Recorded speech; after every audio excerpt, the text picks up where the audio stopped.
catatan kehidupan sebenarnya ya, yakni Kapten Buton ya, pelaut Sulawesi yang kecewa dan meninggalkan negerinya. Ini di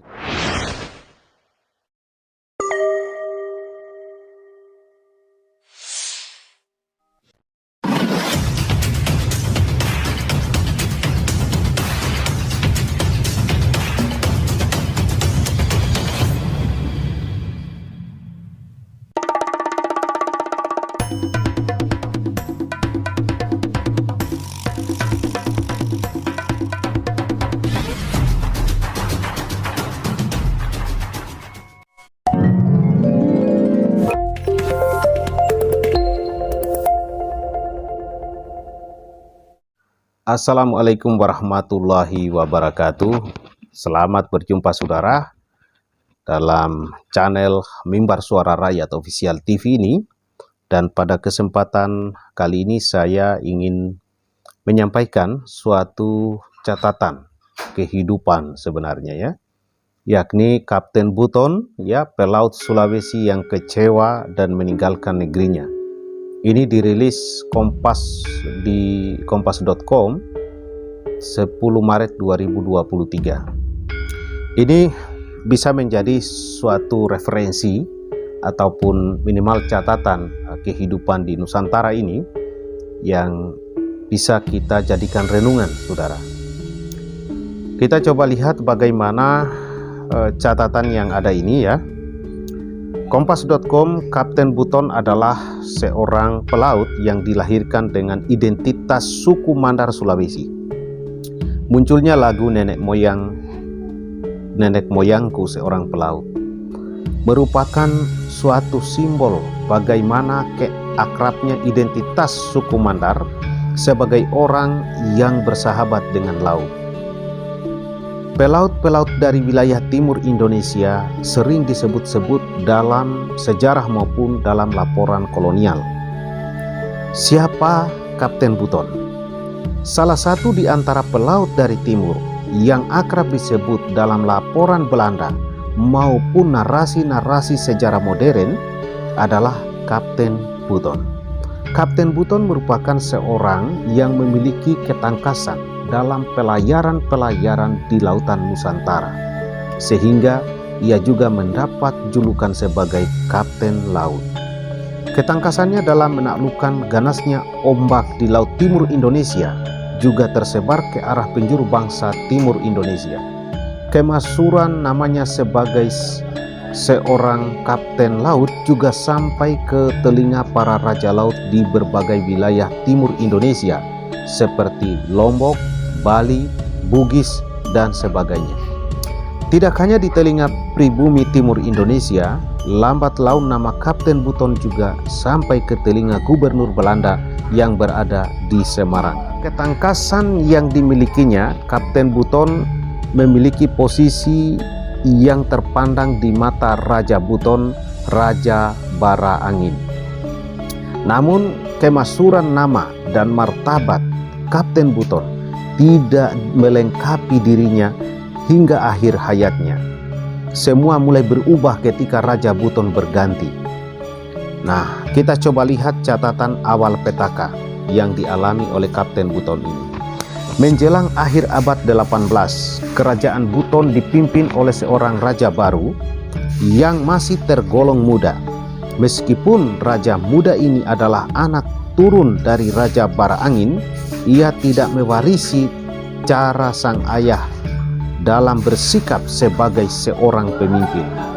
Meskipun raja muda ini kemudian dikenal bahwa jelas adalah turunan dari Raja Bara Angin, tetapi sebagaimana catatan yang ada, sikapnya jauh berbeda dari sikap ayahnya sebagai seorang pemimpin. Kapten Buton benar-benar merasakan kekecewaannya kepada raja muda ini tatkala ia sedang dalam pelayaran perdagangan ke Batavia. Ketika Kapten Buton sedang berada di Batavia, Raja Buton baru ini kemudian memaksa istrinya agar mau dikawini. Apalah daya bagi istri Kapten Buton, seorang perempuan yang secara tenaga pasti kalah, sedang secara derajat atau jabatan pun ia juga terlampau jauh. Nah, Kapten Buton baru mendapati kabar buruk ini ya, baru mendapati kabar buruk tentang pemaksaan raja terhadap istrinya ketika ia sudah kembali. Dalam catatan ini saudara, mendengar kabar demikian, Kapten Buton kemudian meminta keadilan bagi hak-hak dirinya maupun hak istrinya, tetapi semua usahanya sia-sia. Kekecewaan Kapten Buton atas tidak adanya keadilan yang ia dapatkan dari peristiwa tersebut menguatkan tekadnya untuk meninggalkan negerinya. Nah, kita coba lihat saudara, bagaimana proses yang dikenal dengan julukan Kapten Buton ini meninggalkan negerinya itu. Kapten Buton bersama pengikut dan keluarganya kemudian meninggalkan negerinya dan berlayar ke arah Bali. Sesampainya di Bali, mereka kemudian menetap sebentar, lalu melanjutkan pelayaran lagi mencari tempat yang cocok untuk kelompok mereka. Mereka akhirnya menemukan suatu daratan yang menurutnya cocok bagi mereka untuk bermukim. Daratan ini berada di kawasan Lombok. Pada dasarnya, kondisi lingkungan tempat baru ini juga kurang efektif. Kawasannya memiliki kondisi tanah yang tandus, kurang cocok untuk budidaya ataupun bercocok tanam dan ya dukungan kehidupan yang lain, begitu ya. 6 bulan kemudian Kapten Buton memutuskan kembali berlayar mencari dataran tempat tinggal dan meninggalkan keluarganya di Lombok. Kemudian ia menemukan dataran bernama Watu Ulu, kawasan yang berdekatan dengan Nusa Barong dan di bawah kekuasaan Belanda. Tentunya Belanda tidak akan memberikan izin mendiami kawasan tersebut jika tidak ada imbalannya. Menjawab masalah tersebut, akhirnya Kapten Buton dan pengikutnya menawarkan bantuan kepada Belanda dan sebagai imbalannya, maka bantuan yang ditawarkan adalah kesiapan Kapten Buton bersama pengikutnya membantu Belanda mengusir para perompak atau bajak laut. Atas tawaran tersebut, Belanda sangat tertarik sebab kelompok atau bajak laut memang menjadi masalah utama bagi mereka di kawasan pesisir selatan Jawa. Nah, pada akhirnya Kapten Buton ini bersama pengikutnya menjadi kaki tangan Belanda.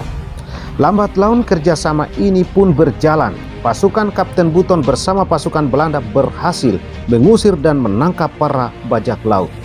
Bajak laut yang kebanyakan telah membuat Belanda kewalahan, perlahan tapi pasti berhasil ditawan. Beberapa bajak laut juga dibunuh oleh pasukan Kapten Buton. Atas kinerja baik dari Kapten Buton bersama pengikutnya ini, otoritas Belanda kemudian memberikan hak untuk tinggal di tempat yang mereka inginkan, yaitu di sebelah barat Blambangan. Tidak lama berselang, 19 Januari 1790, perjanjian kontrak kerja terjadi. Kapten Buton diangkat sebagai abdi Belanda dan memiliki hak kelola sarang burung walet di pesisir selatan Jawa dan Nusa Barong. Kinerja Kapten Buton dalam mengelola sarang burung walet pun semakin membuat pihak Belanda terkesan. Atas kinerja tersebut, Kapten Buton diberi kebebasan mengumpulkan pasukan secara bebas dengan syarat tidak melebihi dari 200 orang. Seiring dengan keberhasilan Kapten Buton di Blambangan, ia pun kemudian mengusulkan kepada gubernur untuk memboyong keluarga dan pengikutnya di Lombok ke wilayah kekuasaannya tersebut. Hal ini tentu disetujui oleh Belanda sebab mereka telah percaya kepada kecakapan kerja Kapten Buton. Mereka beranggapan bahwa pengikut Buton akan semakin memperkuat keamanan wilayah selatan Jawa tersebut. Kapten Buton, keluarga dan pengikutnya kemudian berkumpul dan menjalani kehidupan seperti masyarakat normal pada umumnya, yakni sebagai nelayan, bertani, dan berdagang. Saudara dan sahabat sekalian, catatan ini tentu menjadikan kita mulai merenungi bahwa kehidupan di masa lampau benar-benar penuh misteri. Hari ini catatan ini baru dipublikasi. Ternyata ada hubungan kekerabatan antara Mandar misalnya dengan Buton, karena ini sampai dikenal dengan sebutan Kapten Buton. Sementara dalam catatan awalnya kita lihat bahwa dia disebut dari Mandar. Saudara-saudara dan sahabat sekalian, catatan-catatan seperti ini sangat penting untuk menjadikan kita bisa mengambil posisi yang pas dan berperan seperti apa di Nusantara ini. Referensi dari ini adalah ini ditulis ya oleh Margarana S 2012, ujung timur Jawa. Ini di halaman 1763 sampai 1813 tahunnya. Perebutan hegemoni Belambangan, Sleman, dan diterbitkan oleh Pustaka Ifada. Nah, saudara dan sahabat sekalian, ini adalah kisah yang tentu saja belum pasti dan betul-betul tepat kebenarannya. Walaupun juga ini ada catatan bahwa berasal dari catatan kolonial atau dari Belanda. Yang pasti, semua kejadian dan peristiwa di muka bumi Tuhan ini terekam sebenarnya di alam semesta ini. Kalau CCTV yang dibuat manusia, saudara, ini masih bisa direkayasa. Tetapi Anda harus paham, energi atau catatan semesta ini bisa diakses. Tapi yang bisa mengakses itu hanyalah orang-orang atau manusia terpilih, bukan atas keinginan kita. Nah, oleh sebab itu kebenaran itu ada. Tapi kebenaran yang sebenar-benarnya itu tidak semua kita bisa mengetahuinya. Oleh sebab itu, saudaraku dan sahabat sekalian, untuk kita dapat memahami dan mengerti betul mana sebenarnya yang merupakan kebenaran itu, maka hanya dengan cara kita berserah diri hanya kepada Sang Pencipta. Jadi kalau berserah diri itu berarti tidak ada hal yang kita rasakan di dalam diri kita bahwa kita ada daya di situ.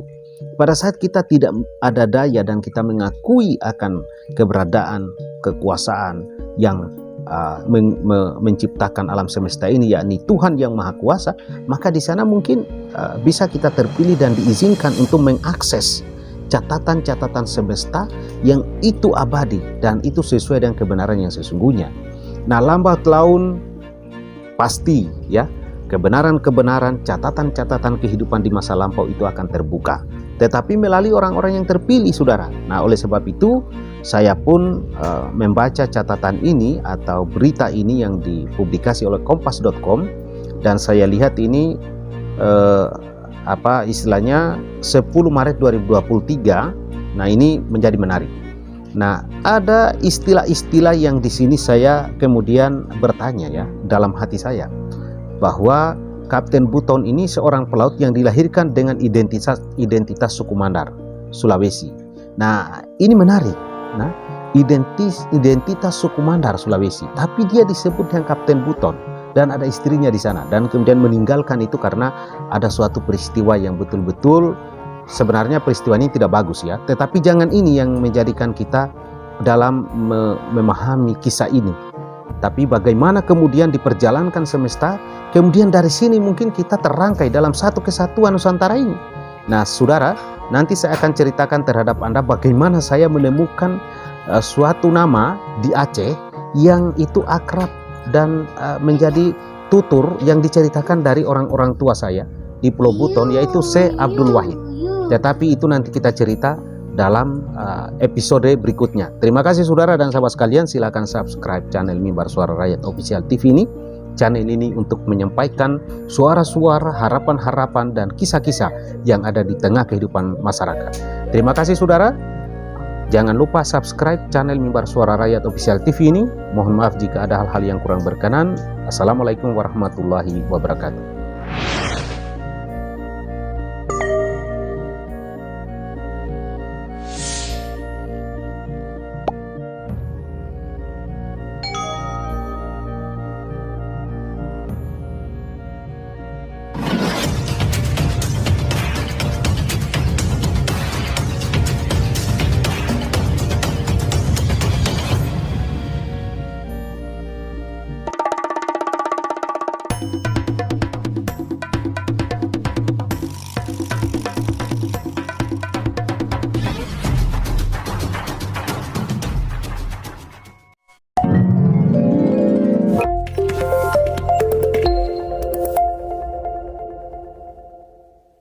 Terhadap terdakwa yang dijatuhi pidana, maka berdasarkan ketentuan pasal 222 ayat 1 KUHP haruslah dibebani untuk membayar biaya perkara yang besarnya akan disebutkan dalam amar putusan ini. Mengingat pasal 340 KUHP junto pasal 55 ayat 1 ke 1 KUHP dan pasal 49 junto pasal 33 Undang-Undang Nomor 19 Tahun 2016 tentang perubahan atas Undang-Undang Nomor 11 Tahun 2008 tentang Informasi dan Transaksi Elektronik, junto pasal 55 ayat 1 ke 1 KUHP, Undang-Undang Nomor 8 Tahun 1981 tentang Kitab Undang-Undang Hukum Acara Pidana atau KUHAP, serta peraturan hukum lain yang bersangkutan. Silakan berdiri.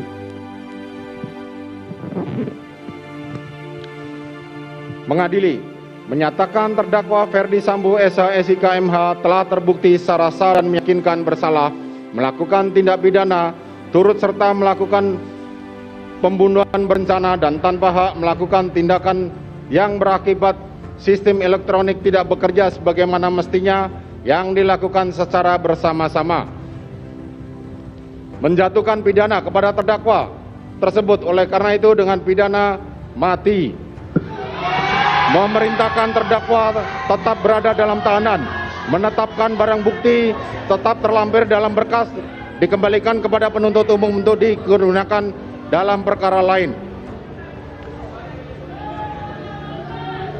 menetapkan terdakwa tetap berada dalam tahanan,